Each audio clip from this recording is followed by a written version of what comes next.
কি কি খালি আছে ভাই? ভাই কি খালি আছে ভাই? এটা কি খালি আছে? গাড়ির সিট খালি আছে, একটাই সিট খালি আছে। এটা কত কত কত?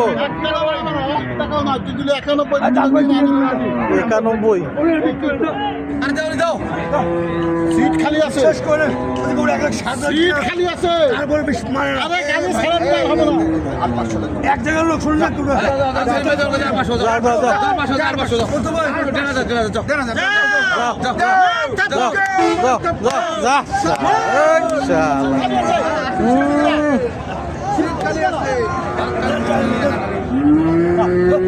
কত ভাই কত কত? 91 ভাইয়া। 91.5। 8,000 টাকা লস হলো। ভাই তুই একটা কথা বলে আমি অমান্য করি না। ভাই আমার 5,000 খরচ যদি লাভ না হয়, 5,000 খরচ।